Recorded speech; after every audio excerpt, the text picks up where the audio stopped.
হজরত মুসা আলাইসাল্লাম একদিন আল্লাহর সাথে সাক্ষাৎ করার উদ্দেশ্যে তুর পাহাড়ের দিকে রওনা হলো। তুর পাহাড়ের উপর স্বয়ং আল্লাহ পাক রব্বুল আলামিন গায়বী আওয়াজের মাধ্যমে মুসা আলাইসাল্লামের সাথে কথা বলা শুরু করলো। মুসা আলাইসাল্লাম বললেন, হে আল্লাহ, আমি জানতে চাই জান্নাতে আমার সাথে কারা থাকবে। তখন আল্লাহ পাক রব্বুল আলামিন বলেন, হে মুসা, এই বনি ইসরায়েলের মধ্যে একজন কসাই বসবাস করেন, যে তোমার সাথেই জান্নাতে যাবে এবং ওই কসাই তোমার সঙ্গেই থাকবে। তখন মুসা আলাইসাল্লাম বললেন, হে আল্লাহ, আমাকে তুমি একজন নবী হিসাবে বানিয়েছো। আমার সঙ্গে নবী রাসূল, আল্লাহওয়ালা, বুজুর্গ এবং দরবেশ জান্নাতের মধ্যে থাকার কথা, আমার সঙ্গী হবার কথা, কিন্তু কসাই কেন? তখন মুসা আলাইসাল্লাম বললেন, হে আল্লাহ পাক রব্বুল আলামিন, দয়া করে আপনি আমাকে সেই কসাইয়ের ঠিকানা বলুন, যাতে আমি দেখে আসতে পারি যে সে কি এমন আমল করে যে আমলের কারণে সে আমার সাথে জান্নাতে থাকবে এবং আমার সঙ্গেই জান্নাতে প্রবেশ করবে। তখন মহান আল্লাহ পাক রব্বুল আলামিন বলেন, হে মুসা, আজকে তুমি বাড়ি ফিরে যাও, কিছুদিন পরে আমি তোমাকে ডেকে নিব এবং আমি তোমাকে সেই কসাইয়ের ঠিকানা বলে দিব। তখন মুসা আলাইসাল্লাম মহান আল্লাহ পাক রব্বুল আলামিনের এই কথা শুনে তিনি বাড়ি ফিরে আসলেন। এভাবে বেশ কিছুদিন অতিবাহিত হয়ে গেল। একদিন হজরত মুসা আলাইসাল্লাম কোথাও সফর করার উদ্দেশ্যে রওনা দিল। যখন তিনি রাস্তা দিয়ে যাচ্ছিলেন, দেখলেন একজন মহিলা কান্নারত অবস্থায় দাঁড়িয়ে আছে। মহিলাটি হজরত মুসা আলাইসাল্লামকে দেখা মাত্রই তার কাছে আসতে লাগলো এবং এসে বলল, হে আল্লাহর নবী মুসা আলাইসাল্লাম, আপনি কি এখন আল্লাহর সাথে কথা বলার জন্য তুর পাহাড়ে যাচ্ছেন? যদি তুর পাহাড়ে যান তাহলে আপনি আল্লাহর সাথে আমার বিষয় অবশ্যই বলবেন। মহান আল্লাহ তাআলা কেন আমাকে কোনো সন্তান সন্ততি দান করেনি। আমার বিবাহের কয়েক বছর হয়ে গেল, তবুও এখনো পর্যন্ত আমি কোনো সন্তানের মা হতে পারিনি। আল্লাহ পাক রব্বুল আলামিনের কাছে গিয়ে বলবেন, আমি কি কখনো মা হবার ভাগ্য রাখিনি, নাকি আমার কোনো ভুলের কারণে আল্লাহ তাআলা আমার সন্তান সন্ততি দান করে না? মুসা আলাইসাল্লাম বললেন, ঠিক আছে, আমি আল্লাহ পাক রব্বুল আলামিনের কাছে অবশ্যই জিজ্ঞেস করব। অতঃপর মহিলাটি সেখান থেকে চলে গেল। এবার মুসা আলাইসাল্লাম মহিলাটির প্রশ্ন শুনে একটু অবাক হলেন, তাই তিনি আর অন্য কোথাও সফর করলেন না। এবার তিনি আল্লাহ পাক রব্বুল আলামিনের সাথে কথা বলার উদ্দেশ্যে তুর পাহাড়ের দিকে রওনা হলো। তুর পাহাড়ের উপর গিয়ে হজরত মুসা আলাইসাল্লাম আল্লাহর কাছে প্রশ্ন করলো, হে আল্লাহ, আমি আসার পথে একজন মহিলাকে কান্নারত অবস্থায় দেখলাম। তিনি আমাকে প্রশ্ন করলো, আমার বিবাহের অনেক বছর হয়ে গেল, তবুও কেন আমার কোনো সন্তান সন্ততি হয়নি? তখন মহান আল্লাহ পাক রব্বুল আলামিন এক গায়বী আওয়াজের মাধ্যমে হজরত মুসা আলাইসাল্লামের প্রশ্নের জবাবে বললেন, হে মুসা, তুমি বলে দিও ওই মহিলার ভাগ্যে কোনো সন্তান সন্ততি দান করা হয়নি, তাই মহিলাটি এত বছর পরেও মা হতে পারেনি। কন্যা বা পুত্র সন্তান আল্লাহ তাআলার পক্ষ থেকেই দেওয়া হয়, আল্লাহ যাকে দান করে সেই পেয়ে থাকে। অতঃপর মুসা আলাইসাল্লাম এই প্রশ্নের উত্তর শুনে বাড়ির দিকে রওনা হলো। বাড়ি আসার পথে হজরত মুসা আলাইসাল্লাম সেই মহিলাটির কথা মনে করলো, তাই বাড়িতে না গিয়ে সোজা সেই মহিলাটির বাড়িতে গেল। তখন মহিলাটি হজরত মুসা আলাইসাল্লামকে দেখে চমকে গেলেন এবং বললেন, হে আল্লাহর নবী মুসা, আপনি কি আল্লাহ তাআলার কাছ থেকে এই প্রশ্নের উত্তর জেনে এসেছেন?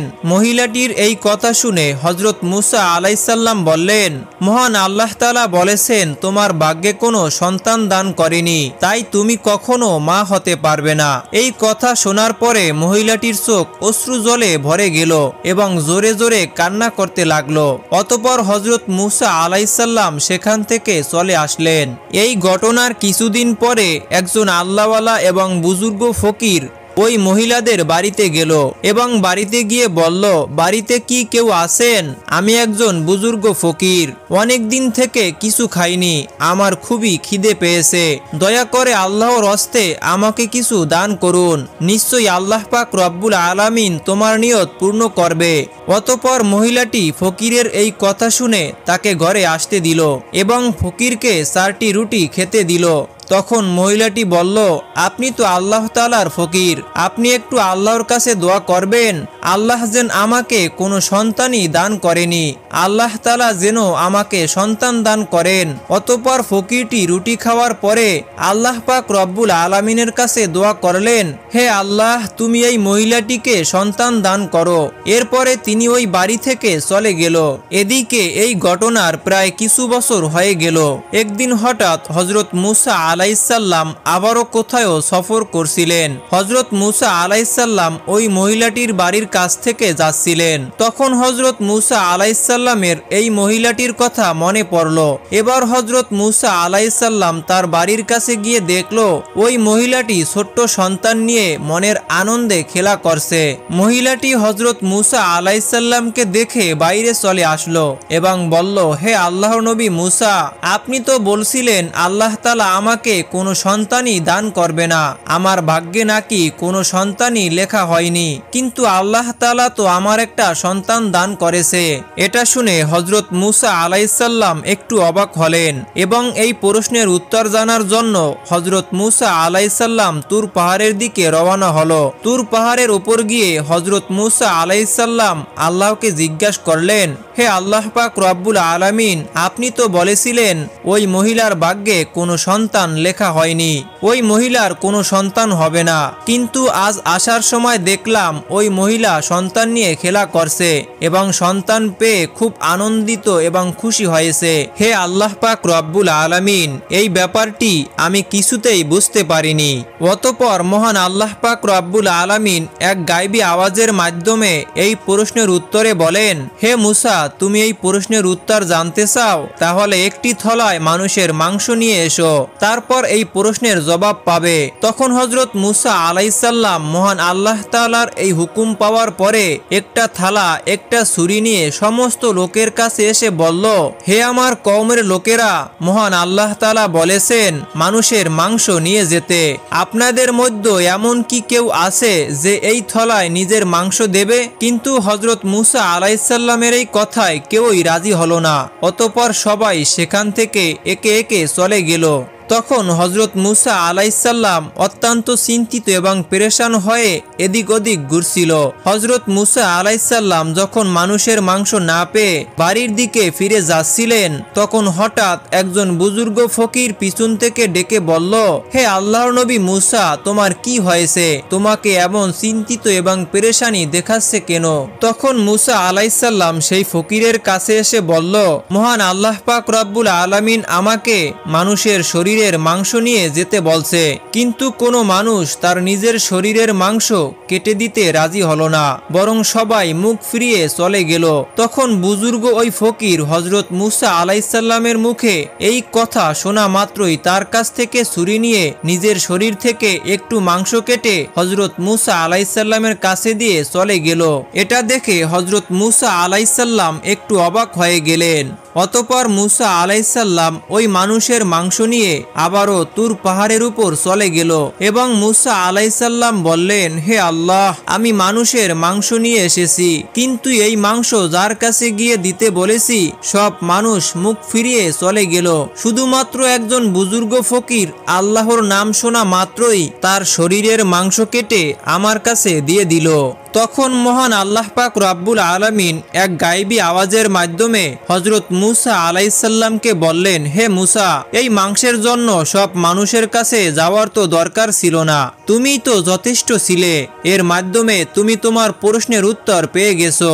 যে বুজুর্গ ফকিরটি আল্লাহর নাম শোনা মাত্রই তার নিজের শরীরের মাংস কেটে আল্লাহ পাক রব্বুল আলামিনকে দিয়ে দিয়েছে, ওই ফকিরের দোয়ার কারণেই সেই মহিলার সন্তান দান করেছি। হে মুসা, যে ব্যক্তি আল্লাহর রাস্তায় সবকিছু উৎসর্গ করে দেয়, সবকিছু দান করে দেয়, আল্লাহ তাআলা তাকে সব দিয়ে দেয়, এমনকি লেখা ভাগ্যকেও পরিবর্তন করে দেয় শুধুমাত্র তার দোয়ার কারণে।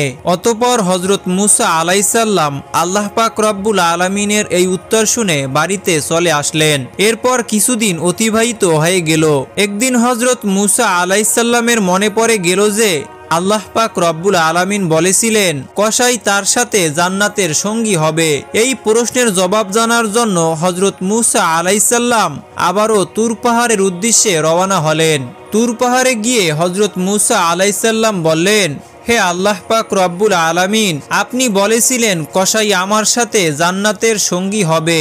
আমি জানতে চাই সে কসাই কি এমন আমল করে যে আমলের কারণে আমার সাথে জান্নাতে থাকবে। অতঃপর মহান আল্লাহ তাআলা গায়বী আওয়াজের মাধ্যমে সেই কসাইয়ের ঠিকানা বলে দিলেন। অতঃপর পরের দিন হযরত মূসা আলাইহিসসালাম একটি পথ অতিবাহিত হয়ে সেই কসাইয়ের ধারে উপস্থিত হলেন। কিছুক্ষণ পরে মূসা আলাইহিসসালাম দেখলেন এই মাংসগুলোকে নিয়ে তার বাড়ির পথে রওনা দিলেন। হযরত মূসা আলাইহিসসালামও কসাইয়ের পিছন পিছন রওনা দিলেন। এক পর্যায়ে তার বাড়িতে পৌঁছে গেলেন। হযরত মূসা আলাইহিসসালাম দূর থেকে তার বাড়িটিকে লক্ষ্য করে সেদিনের মতো সেখান থেকে চলে গেলেন। পরের দিন হযরত মূসা আলাইহিসসালাম আবারও সেই কসাইয়ের বাড়িতে গেলেন এবং বললেন, বাড়িতে কি কেউ আছেন?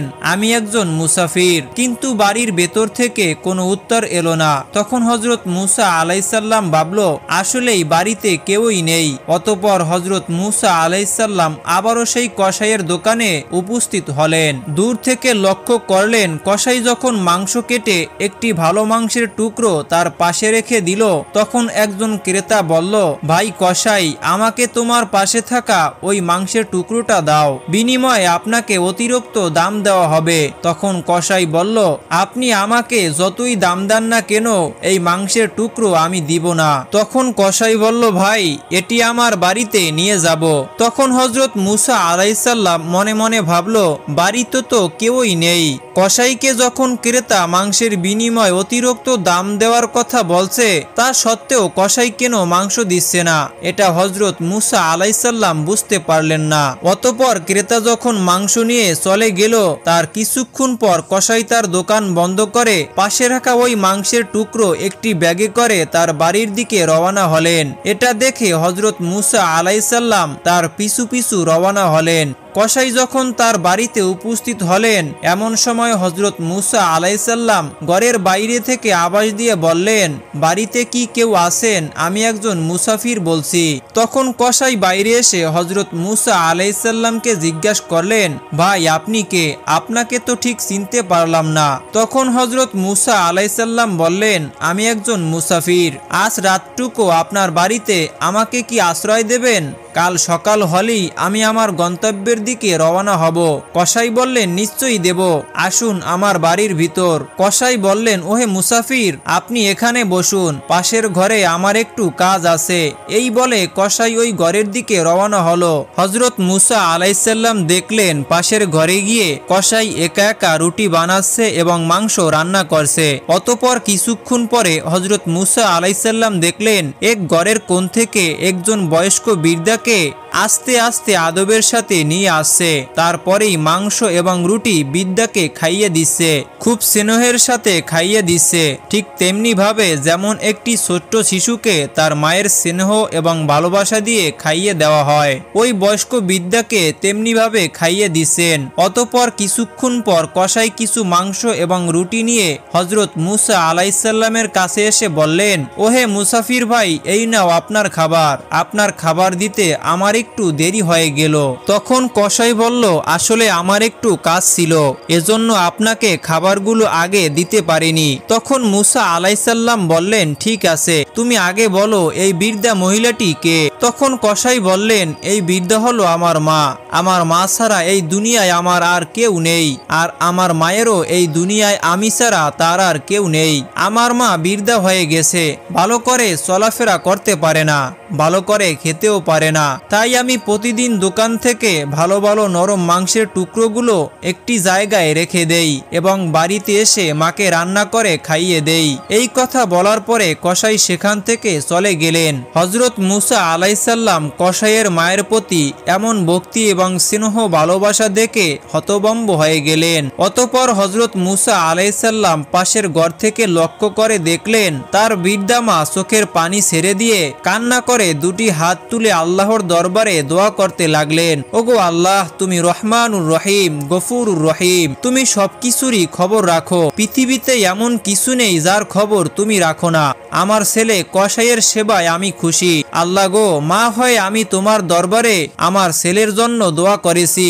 এই বনি ইসরায়েলের সবচেয়ে বড় পয়গম্বর হযরত মুসা আলাইসাল্লাম, হে আল্লাহ, দয়া করে মেহেরবানি করে আমার এই ছেলে কসাইকে হযরত মুসা আলাইসাল্লামের সাথে জান্নাতে দিও। অতঃপর হযরত মুসা আলাইসাল্লাম বাড়িতে না গিয়ে তুর পাহাড়ের দিকে রওনা হলেন। তুর পাহাড়ের উপরে গিয়ে হযরত মুসা আলাইসাল্লাম বললেন, আমি কসাইয়ের বাড়িতে গিয়ে দেখলাম কসাই শুধুমাত্র তার মায়ের অতিভক্তি সেবা ছাড়া আর তেমন কিছুই দেখতে পাইনি। তখন এক গায়বী আওয়াজের মাধ্যমে মহান আল্লাহ পাক রব্বুল আলামিন বলেন, হে মুসা, তুমি জেনে রাখো যে আমলের কারণে কসাই তোমার সাথে জান্নাতে যাবে সেটা হলো তার মায়ের অতিভক্তি ও মায়ের সেবা। কসাইয়ের মা কান্না করে চোখের পানি ছেড়ে দিয়ে তার ছেলে কসাইয়ের জন্য দুটি হাত তুলে দোয়া করেছে, কসাই যেন নবী মুসা আলাইসাল্লামের সাথে জান্নাতে যেতে পারে। আল্লাহ তাআলা কখনো মায়ের দোয়া ফেরত দেয় না। হে মুসা, কসাইয়ের আসল আমল হলো তার মায়ের প্রতি এমন ভক্তি, সেবা এবং মায়ের প্রতি এমন স্নেহ ও ভালোবাসা যার কারণে কসাই তোমার সাথে জান্নাতে যাবে। এমনিভাবে বয়ে যায় সময়ের পর সময়। ইতিমধ্যে আল্লাহ তাআলার দেয়া সমস্ত আদেশ দায়িত্ব সহকারে পালন করেছে, এবার বিশ্রামের পালা। তাছাড়াও হযরত মুসা আলাইসাল্লামের বয়স হয়েছে অনেক। হযরত মুসা আলাইসাল্লাম অতীতের অনেক কথা ভাবছেন।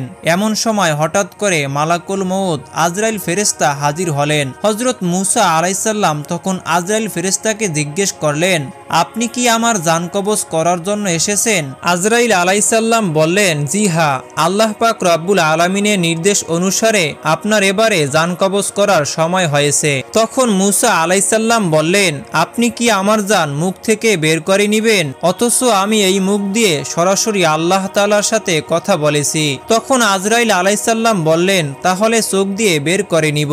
তখন হযরত মুসা আলাইসাল্লাম বললেন, এই চক্ষু দ্বারা আমি আল্লাহ তাআলার নূর দর্শন করেছি।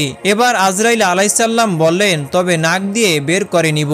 তখন মুসা আলাইসাল্লাম বললেন, আল্লাহ পাক রব্বুল আলামিনের দিদারের মুহূর্তে বেহেশতি পরিবেশের সুঘ্রাণ আমি নাক দ্বারা নিয়েছি। তখন আজরাইল আলাইসাল্লাম বললেন, আমি এত কথার জবাব দিতে আসিনি, আমার যেভাবে ইচ্ছা আমি সেভাবে জান কবজ করে নেব। হযরত মুসা আলাইসাল্লাম আজরাইল ফেরেশতার কথায় প্রচন্ড রেগে গেলেন এবং হযরত মুসা আলাইসাল্লাম খুব জোরে আজরাইল ফেরেশতাকে থাপ্পড় মারলেন। আজরাইল ফেরেশতার চক্ষু দুটি বের হয়ে গেল। তখন আজরাইল ফেরেশতা সাথে সাথে আল্লাহ তাআলার দরবারে গেলেন এবং আল্লাহ তাআলার কাছে সমস্ত ঘটনা খুলে বললেন। আল্লাহ তাআলা তখন আজরাইল ফেরেশতার চক্ষু দুটি ঠিক করে দিয়ে বললেন, আমার নবীদের মধ্যে মুসার মতো এত গরম মেজাজ আর কোনো নবীর নেই, অতএব তার জান কবজের বিষয় আমি দেখব, তোমার আর তার কাছে যেতে হবে না। কয়েকদিন পর ওহী দ্বারা আল্লাহ তাআলা মুসা আলাইসাল্লামকে বললেন, হে মুসা, তুমি যদি একটি মেষের পশমের সংখ্যা পরিমাণ হায়াতের আরজি করো তাহলে তা পূরণ করে দিব। তুমি পৃথিবীতে যত বছর বাঁচার আশা করবে তত বছর বাঁচতে পারবে। এ কথা শুনে হযরত মুসা আলাইসাল্লাম বললেন, তাহলে তো তারপরে অবশ্যই মৃত্যুবরণ করতে হবে আর এই দীর্ঘ বছর পৃথিবীতে কষ্ট করে বেঁচে থাকতে হবে যেমনটা আগে হয়েছে। অতএব সবচেয়ে নিরাপদ স্থান আল্লাহ তাআলার সান্নিধ্য লাভ করা। তিনি বললেন, হে আল্লাহ, নির্ধারিত হায়াতের পরে আমি তোমার সান্নিধ্য লাভ করতে চাই। আমি যে তোমাকে বড্ড বেশি ভালোবাসি, তোমার নৈকট্য আমার কামনা। হে আল্লাহ, আমার মৃত্যুবরণের পূর্বে একবার তুর পাহাড়ে তোমার দর্শন দাও, এই আবেদনটুকু তুমি কবুল করো। তখন আল্লাহ পাক রব্বুল আলামিন হযরত মুসা আলাইসাল্লামের আবেদন মঞ্জুর করলেন। আল্লাহ তাআলা তখন মুসা আলাইসাল্লামকে তুর পাহাড়ে যেতে বললেন। তখন আল্লাহ তাআলা তুর পাহাড়ে নূর দর্শন করলেন, কথা বললেন সর্বশেষ। হযরত মুসা আলাইসাল্লাম আল্লাহর দরবারে দোয়া করে বললেন, হে আল্লাহ, আমাদের কওমের প্রতি কোনো গজব নাজিল না করে আমাদেরকে রহমতের ছায়াতলে আশ্রয় দিন এবং তাদেরকে রুজিরুটির ব্যবস্থা করুন, তারা যেন অনাহারে মৃত্যুবরণ না করে। আল্লাহ তাআলা হযরত মুসা আলাইসাল্লামের আবেদনের পরিপ্রেক্ষিতে বললেন, আল্লাহ তাআলা ঈমানদার, নাফরমান, কাফের সমস্ত জীবজন্তুর প্রতিপালক। আল্লাহ পাক রব্বুল আলামিন কখনো কাউকে অনাহারে রাখে না। যে যেখানে যে অবস্থায় থাকুক না কেন আল্লাহ তার রিজিক সেখানেই পৌঁছে দেয়। এই কথা বলার পর আল্লাহ তাআলা তখন মূসা আলাইহিসসালামকে পাহাড়ের উপর আঘাত করতে বললেন। হযরত মূসা আলাইহিসসালাম পাহাড়ের উপর আঘাত করলেন। তখন সেখান থেকে একটি নদী হয়ে গেল। নদীর উপর পুনরায় আঘাত করতে বললেন। আঘাত করার পরে দেখলেন নদীর উপর দিয়ে একটি পাথর ভেসে আসছে। আল্লাহ তাআলা তখন পাথরের উপর পুনরায় আঘাত করতে বললেন। হযরত মূসা আলাইহিসসালাম পাথরের উপর পুনরায় আঘাত করলেন। দেখলে তাদের মধ্য থেকে একটি ফড়িং বার হয়ে আসছে। এই ফড়িং এর মুখে ছিল এক টুকরো তাজা ঘাস। এই দৃশ্য দেখে হযরত মূসা আলাইহিসসালাম সিজদায় পড়ে গেল। কিছুক্ষণ পর হযরত মূসা আলাইহিসসালামকে সালাম প্রদান করে বিদায় নেওয়া হলো। হযরত মূসা আলাইহিসসালাম পাহাড় থেকে নেমে একটু দূরে গিয়ে দেখলেন 7 জন লোক একটি কবর খুঁড়ছে। তখন হযরত মূসা আলাইহিসসালাম তাদেরকে জিজ্ঞেস করলো, ভাই তোমরা নির্জন এলাকায় কার কবর খুঁড়ছো? তারা বলল, আপনার নামে একজন মহান ব্যক্তির, আপনিও আমাদের সাথে এই সওয়াবের কাজে শরীক হতে পারেন। তখন মূসা আলাইহিসসালাম তাদের সাথে কিছুটা কবর খোঁড়ার কাজে শরীক হলেন। তাদের মধ্যে একজন বলল, হে আল্লাহর নবী মূসা, আমরা যার জন্য এই কবরটি করছি সেও আপনার মতো, অতএব কবরটি মাপার জন্য আপনি একবার শুয়ে পরীক্ষা করুন। হযরত মূসা আলাইহিসসালাম তাদের কথায় কবরে গিয়ে শুয়ে পড়লেন এবং বললেন, হে আল্লাহ, কত নিচু এই জায়গাটি, তুমি এই জায়গাটি আমার জন্য যদি কবুল করতে। হযরত মূসা আলাইহিসসালামের দোয়া করার সাথে সাথে একটি ফেরেশতা এসে তাকে একটি আপেল খেতে দিল। বিসমিল্লাহ বলে যখন হযরত মূসা আলাইহিসসালাম আপেলটা খেতে শুরু করলো, আর তখনই মূসা আলাইহিসসালামের জান কবজ হয়ে গেল। তখনই ওই ফেরেশতা হযরত মূসা আলাইহিসসালামকে উঠিয়ে গোসল করালো এবং জানাজা পড়ালেন এবং তাকে পুনরায় ওই কবরেই দাফন করলেন। প্রিয় দর্শক, এই ছিল আজকের ভিডিও। দেখা হচ্ছে পরবর্তী ভিডিওতে। সে পর্যন্ত ভালো থাকুন, সুস্থ থাকুন। আল্লাহ হাফেজ। আসসালামু আলাইকুম ওয়া রাহমাতুল্লাহ।